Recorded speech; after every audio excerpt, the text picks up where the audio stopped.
सुखदेव जी राजा परीक्षित को श्रीमद् भागवत कथा श्रवण कराना आरंभ करते हैं और कहते हैं, हे राजन, चिंता मत करो, घबराओ मत, कोई चिंता का विषय नहीं है। 7 दिन है हमारे पास, बहुत समय। अरे भगवान तो 2 घड़ी में भी मिल सकते हैं। राजा खटवांग ने 2 घड़ी में भगवान को पा लिया था। खटवांग एक राजा थे, इन्होंने देवताओं की ओर से राक्षसों से युद्ध किया तो देवता जीत गए। देवताओं के राजा इंद्र ने कहा खुश होके, महाराज मांगिए क्या चाहिए। खटवांग राजा ने कहा मुझे कुछ नहीं चाहिए, बस ये बता दो धरती पे मेरी आयु कितनी है।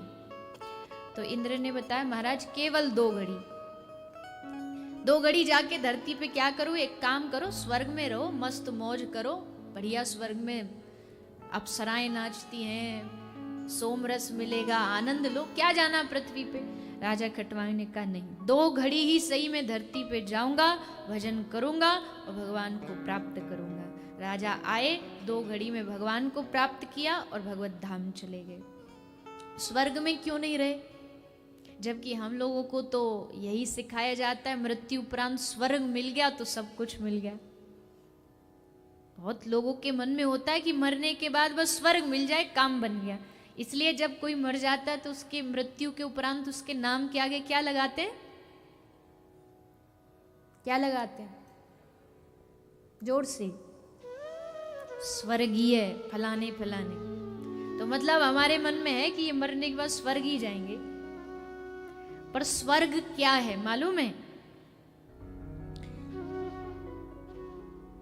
जैसे ये होटल है ना, 4 star hotel, 5 star hotel, 7 star hotel, स्वर्ग भी 1-2 हजार स्टार का होटल है। अब होटल में क्या होता है, होटल में आपकी सेवा कब तक होगी, जब तक आपके जेब में पैसा होगा। No totals no hotel. यहां दाम खत्म तो वही वेटर जो आपके आगे पीछे घूम रहे थे ना, वही आपका लगेज पकड़ के बाहर फेंक देंगे, बोले चलो। जितना आपके पास बैलेंस है उतना ही होटल में आप रुक सकते हो। बैलेंस खत्म तो होटल से निकाल दिए जाते हैं। स्वर्ग भी एक प्रकार का होटल है, वहां हमारे पुण्यों का बैलेंस चलता है। हम जो पुण्य करते हैं ना, अब जब तक पुण्य है जब तक तो स्वर्ग में हमारी खूब खातिरदारी होगी, आइए आइए जी, पधारिए जी, खाइए जी, पीजिए जी। पर जैसे पुण्यों का बैलेंस खत्म, वहां से फिर यहीं फेंक दिए जाएंगे, चलो अब धरती पे जाओ वापस। पुण्य खत्म होते ही स्वर्ग से वापसी हो जाती है। इसलिए जो सच्चे भक्त होते हैं ना, शास्त्र कह रहा है सच्चे भक्त स्वर्ग नहीं मांगते, क्योंकि उनको पता वहां से वापस आना है पुण्य खत्म होते। तो फिर क्या मांगते, बोले सीधा भगवत चरणों का आश्रय मांगते। हे प्रभु, हमें अपने जो ऐश्वर्य मार्ग है वो वैकुंठ, जो राम भगवान के वो साकेत धाम, जो कृष्ण भगवान को मानते हो गोलोक धाम, वहां बुला लो। स्वर्ग नहीं जाना, स्वर्ग जाके क्या करेंगे? स्वर्ग में वो आनंद कहाँ जो धरती में। बताओ, स्वर्ग में ऐसे बैठ के कथा सुन पाएंगे हम? स्वर्ग में गोलगप्पे टिक्कियां मिलेंगी जो आप बड़े चाव से खा, आइसक्रीम मिलेगी स्वर्ग में? खैर ये तो विनोद की बात है, पर स्वर्ग में कथा नहीं मिलेगी। कथा न स्वर्ग में मिलेगी, न वैकुंठ में मिलेगी, किसी लोक में नहीं है पृथ्वी लोक को छोड़ करके। इसलिए देवताओं को भी अगर कथा सुननी है, मन कर गया कि कथा सुननी, तो धरती पर आना पड़ेगा। ये जितने भी कलश यहाँ पर रखे हैं ना आपके, ये सब कलशों में देवताओं का आवाहन किया जाता है, तीर्थों का आह्वान किया जाता है कि आइए बैठिए और कथा श्रवण करिए। 7 दिन तक यहाँ बैठेंगे, कथा श्रवण करेंगे, फिर 7वें दिन विदा लेके अपने अपने लोक चले जाएंगे। और आप और हम देखे कितने भाग्यशाली हैं। आपने हैदराबाद में बैठ के इच्छा की हमें कथा सुननी है, तो हमको वृंदावन से चल के हैदराबाद आना पड़ा, आपको नहीं बुलाया वहां की चलो यहाँ आ जाओ। देवताओं को यहाँ आना पड़ता है, पर हमें यहाँ घर बैठे बैठाए गंगा आई है। लेकिन फिर भी हम चूक गए तो फिर चूक गए। इसलिए ये 7 दिन की कथा सुन के अपने मन को क्या समझाना है। एक सूरदास जी का बड़ा सुंदर भाव है।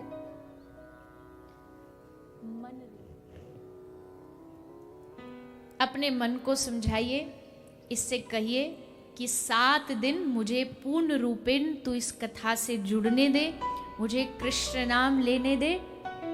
7 दिन के बाद फिर जो होगा देखा जाएगा। 7 दिन तो बस मुझे इस कथा में डूबना है। बाबा सूर कहते हैं, पढ़िए सुनिए भगति भागवत और कथा कह लीजिए, सूरदास हरि शरण ताकिए जन्म सफल कर लीजिए। बाबा सूर कहते हैं, रे मन तू हरि शरण की ओर चल। ये मन एक ऐसा विषय है, दुनिया में अगर सबसे ज्यादा गालियां किसी को पड़ी हैं तो इसी मन को पड़ी है। ये मन बड़ा चंचल है, ये मन बड़ा निष्ठुर है, इस मन को डांट भी पड़ी है। तुलसीदास जी कह रहे हैं, अस प्रभु दीन बंधु हरि कारण रहित दयाल, तुलसीदास शठ ते ही भज छाड़ सब कपट जंजाल। शठ ते ही भज, यहां मन को शठ कहा गया है, लेकिन ये बात भी उतनी ही सच है कि ये मनमोहन तक पहुंचाने वाला भी ये मन ही है। इसके बिना भगवान तक भी नहीं पहुंचा जा सकता। अब स्टेयरिंग तो एक ही है, जिसको हैंडल करनी आती है वो तो गंतव्य तक पहुंच जाएगा, और जिसको नहीं आती वो यहीं तहीं कहीं मारता फिरता घूमेगा। तो मन स्टेयरिंग है, जिसको मन को पकड़ना नहीं आया सो तो यहाँ तहाँ भटकता रहता, ठोकर खाता रहता है। पर महापुरुषों को देखो, मन को पकड़ रखा है, मन को पकड़ के सीधा भगवान की ओर लेकर के जा रहे हैं। ये बातें बड़ी लंबी चौड़ी हैं कि मन को एकाग्र करो, मन को पकड़ के रखो, पर जब खुद की बारी आती है ना मन को वश में करने की, तो सब ज्ञान रखा रखाया रह जाता है। इसीलिए तो हमारे शास्त्र कह रहे हैं, मन नहीं लगता कोई बात नहीं, घबराइए मत। भाई कुभाय अनख आलसहु, नाम जपत मंगल दिशि दशु। तुलसीदास जी ने सारे मन के रोगियों के लिए ये समाधान दे दिया। नहीं मन लग रहा कोई बात नहीं, भाव कुभाव से भी लो, तुम भगवान का नाम लो, उद्धार हो जाएगा, कोई चिंता का विषय नहीं। नाम की बड़ी महिमा, आगे अवसर मिलेगा तो उस पर चर्चा करेंगे। तो सुखदेव जी राजा परीक्षित को सद्यो मुक्ति का वर्णन सुनाते हैं, उसके बाद विराट रूप का वर्णन सुनाते हैं। ये जितना भी आप संसार में देख रहे हैं ना चकाचौंध, ये सब ठाकुर जी के अंगों से प्रकट हुआ है। ये प्रकृति भगवान के अंगों से प्रकट हुई है। भगवान की चाल से काल प्रकट होता है, भगवान के केश से बादल प्रकट होते हैं, भगवान के रोम से जितने भी वृक्ष वनस्पतियां आदि हैं ये भगवान के रोम से प्रकट हुए हैं। भगवान के मन से चंद्रमा प्रकट हुए हैं, भगवान की गोद से समुद्र प्रकट हुआ है, भगवान के मुख से ब्राह्मण, चरणों से शूद्रों का प्रागट्य है, जांग से क्षत्रियों का प्रागट्य है। यानी जो कुछ भी है संसार में ये सब भगवत में है। भगवान ने ये जो प्रकृति बनाई है, जो सृष्टि बनाई है, ये बड़ी सोच समझ के बनाई है। और भगवान की प्रकृति का सबसे बड़ा अगर कोई चमत्कार है तो वो ये मानव शरीर है। कितना समझदारी से शरीर बनाया भगवान ने, सोच के देखिए। हम सोच भी नहीं सकते, हमारी मशीन फिर भी फेल हो जाती है, पर ठाकुर जी की मशीन कितनी चमत्कारी है। लगी है आपके कहीं किसी भी शरीर के अंग में लग गई, माथे पर लग गई, तुरंत मन को पता चल जाएगा लग गई है। मन इशारा करेगा, आज्ञा देगा पांव को कि चलो दवाई की ओर, फर्स्ट एड की ओर, पांव चल पड़ेंगे। फिर मन हाथ को इशारा समझाएगा कि अब तुम दवाई लो, माथे पे लगाओ। सब काम ऑटोमेटिक चल रहा है, अपने आप ठाकुर जी शरीर को चला रहे हैं। और फिर भी हम ठाकुर जी से कहते भगवान तूने ये नहीं दिया। एक एक शरीर के अंग का अगर हम कीमत लगाएं तो सोचो, करोड़ों का शरीर भगवान ने मुफ्त में दे दिया, मुफ्त में, फ्री ऑफ कॉस्ट। एक वृद्ध व्यक्ति हॉस्पिटल गया, हार्ट में कोई परेशानी थी, सो उसको डॉक्टर ने ऑपरेट किया, ऑपरेशन हुआ, कुछ घंटे ऑपरेशन चला, हो गया, वो स्वस्थ हो गए। डॉक्टर ने लाके बिल दे दिया, कई लाखों में बिल था।